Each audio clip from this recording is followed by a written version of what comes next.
नाही, मराठा समाजाच्या आरक्षणाचा प्रश्न केवळ मराठवाड्यापुरता नाही आहे. संपूर्ण महाराष्ट्रातील सकल मराठा समाजाला सरसकट आरक्षण देण्याची मागणी सर्वच मराठा समाजाची आहे. आणि ते आरक्षण देत असताना इतर कोणत्याही आरक्षणाला धक्का न लावता किंवा ओबीसीच्या कोणत्याही आरक्षणामध्ये कुठेही कमी न होता मराठा समाजाला स्वतंत्र आरक्षण मिळालं पाहिजे, हे संपूर्ण महाराष्ट्रातील सकल मराठा समाजाची मागणी आहे. ती जोपर्यंत पूर्ण होत नाही तोपर्यंत मनोज जरांगे पाटील यांनी मराठा आरक्षणाचा लढा मॅन करू नये, तो प्रखरपणे चालवावा, तरच मराठा समाजाला कुठेतरी न्याय मिळेल, अन्यथा मिळणार नाही. कालच्या भुजबळांच्या बैठकीमध्ये या ठिकाणी जो अध्यादेश काढलेला आहे तो रद्द करावा आणि त्याचप्रमाणे शिंदे समिती सुद्धा बरखास्त करावी अशी मागणी त्या ठिकाणी झालेली आहे. त्यासाठी राज्यभर दौरा आणि 3 फेब्रुवारीला या संदर्भातलं अधिवेशन असा एकंदरीत कार्यक्रम आखला जातोय ओबीसी. खरं म्हणजे ओबीसी आणि मराठा ह्या 2 समाजामध्ये जाणून बुजून दुरावा निर्माण करण्याचा प्रयत्न हे सध्याचे राज्यकर्ते करतायत. मुख्यमंत्री एकनाथ शिंदेंनी सुद्धा जरांगे पाटीलना जो GR दिलेला आहे, अध्यादेश दिलेला आहे, तो सुद्धा अर्धवट आहे, तो सुद्धा परिपूर्ण नाही. केवळ आणि केवळ मुंबईमध्ये येण्यापासून थांबवण्यासाठी जरांगे पाटील यांची फसवणूक केलेली आहे असा संपूर्ण मराठा समाजाचं म्हणणं आहे. आणि म्हणून त्या अनुषंगाने ओबीसीला सुद्धा नाराज होण्याचं कारण नाही. ओबीसी आणि मराठा यांच्यामध्ये कोणताही विसंवाद असता कामा नये, भांडण असता कामा नये. दोन्ही सख्खे भाऊ आहेत, एकत्रित नांदले पाहिजे. पण या दोघांमध्ये वाद निर्माण करण्याचा जे प्रयत्न करतात राज्यकर्ते, त्यांच्यापासून या दोन्ही समाजाने सावध राहण्याची आवश्यकता आहे. भुजबळ जी भूमिका घेत आहेत त्यामागे काही वेगळं षडयंत्र असू शकतं? नक्कीच षडयंत्र असणार, कारण भुजबळ सुद्धा येत्या काही दिवसामध्ये अजित पवार गटातून दूर होणार आणि कदाचित स्वतःचा पक्षसुद्धा स्थापन करतील. शिंदे गट किंवा अजित पवार गट हे एकत्र नांदणं कदापि शक्य नाही आहे. काही दिवसामध्ये दोन्ही पक्षाचे छकले होतील आणि त्यांचं अस्तित्व संपेल. ओबीसी समाजाचे म्हणजे राष्ट्रीय ओबीसी समाजाचे अध्यक्ष बबनराव तायवाडे यांनी सुद्धा छगन भुजबळ यांच्या भूमिकेशी आपण समर्थन करत नाही असं स्पष्ट शब्दात संकेत दिलेले आहेत. मी तायवाडे यांचं नेमकं म्हणणं ऐकलेलं नाही, त्यामुळे मला काय त्याच्यावर प्रतिक्रिया द्यायची नाही आहे. जागा वाटपाच्या आधी प्रकाश आंबेडकर कुठेतरी दबावतंत्र वापरल्याचं दिसतं. ते म्हणत आहेत की प्रत्येक लोकसभा मतदारसंघामध्ये आमची 28 लाख मतं आहेत आणि महाविकास आघाडीमध्ये आम्हाला योग्य सन्मान मिळावा. इंडिया आघाडीच्या जागा वाटपाच्या बैठका सातत्याने चालू आहेत आणि इंडिया आघाडीने माननीय प्रकाश आंबेडकर यांनी सुद्धा इंडिया आघाडीमध्ये सन्मानाने यावं अशा पद्धतीचं लेखी निवेदनसुद्धा त्यांना पाठवलेलं आहे. 30 तारखेला पुढची बैठक आहे, उद्याच. आणि नक्कीच आम्हाला प्रकाश आंबेडकर यांचं इंडिया आघाडीमध्ये सहभागी होणं हे संपूर्ण महाराष्ट्राला ते आवडेल आणि त्या अनुषंगाने आंबेडकर साहेबांनी इंडिया आघाडीमध्ये येऊन आपलं म्हणणं मांडावं अशी आमची सर्वांची त्यांना विनंती आहे. पक्षांतर्गत जो कायदा आहे हा अधिक भक्कम करण्यासाठी या ठिकाणी समिती नेमलेली आहे. त्या समितीच्या अध्यक्षपदी लोकसभा अध्यक्षांनी राहुल नार्वेकर यांची नियुक्ती केलेली पाहायला मिळते. हो, ते आपल्या मराठीमध्ये म्हण आहे ना, माकडाच्या हातात कोलीत देणं, तसंच झालेलं आहे.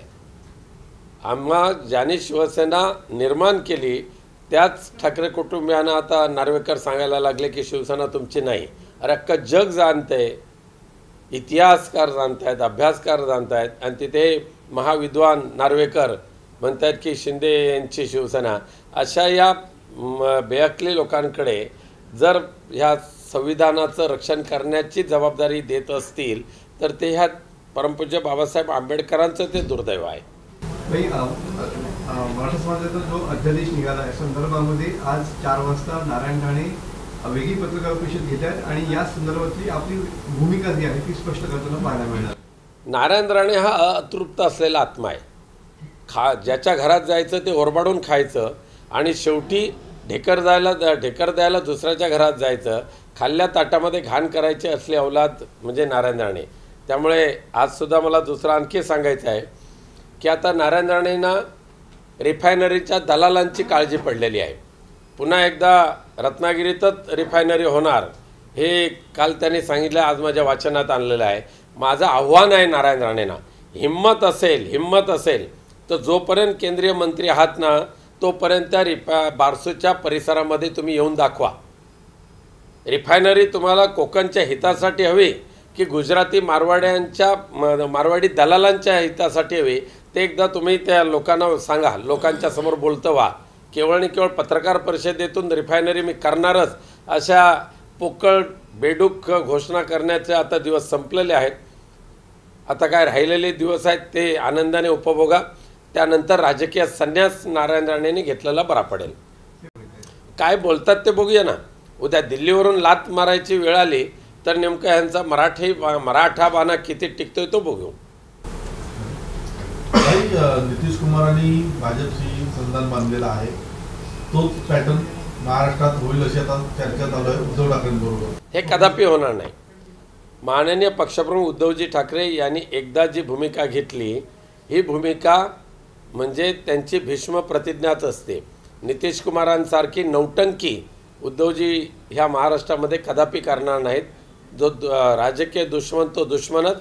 पण नितीश कुमारांनी काल परवापर्यंत इंडिया आघाडीचे आम्ही प्रमुख मान्यवरांमध्ये त्यांची विचारणा केली जात होती. परंतु कदाचित त्यांना पंतप्रधानांची स्वप्न पडली आणि त्यावेळेला आघाडीचा समन्वयक म्हणून त्यांना नियुक्त केलं गेलं नाही. आणि म्हणून केवळ आणि केवळ स्वतःच्या स्वार्थासाठी स्वतःच्या कुटुंबियांच्या स्वार्थासाठी नितीश कुमारांनी इंडिया आघाडीशी द्रोह केला आणि त्यांनी भाजपशी झालेले आहेत. या अनुषंगानं की हाच पॅटर्न महाराष्ट्रात राबवण्यासाठी सध्या काही जण सक्रिय असलेले पाहायला मिळते. काय सांगू शकतो. तुम्ही म्हटलं तसं की उद्धव ठाकरे सगळ्या मुद्द्यावरती ठाम आहे. हे सक्रिय जे असतात त्यांचे माकडचाळे स्वतःच्या स्वार्थासाठी चालतात. आता परवाच्या दिवशी सुद्धा मनोज जरांगेंना पेढा भरवल्यानंतर या एकनाथ शिंदेनी दुसऱ्या एका नौटंकी करणाऱ्या त्यांच्या एका कार्यकर्त्याला पेढा भरवला. म्हणजे केवळ आणि केवळ मनोज जरांगेंची फसवणूक करणाऱ्यांना पेढा भरवणारे सरकार आज भारतीय जनता पक्ष असेल किंवा इतर कोणी असेल त्यांचा स्वप्नभंग नव्हे त्यांच्या आयुष्यात शक्य होणार नाही या महाराष्ट्रामधले शिवसेना पक्षप्रमुखांची भूमिका बदलायला. पण अशा प्रकारे काही प्रयत्न सुरू आहेत का तुमच्या ऐकून? काय ते नौटंकी करणाऱ्यांच्या मनामध्ये प्रयत्न सुरू असतील. शिवसेनेकडे काही नाही.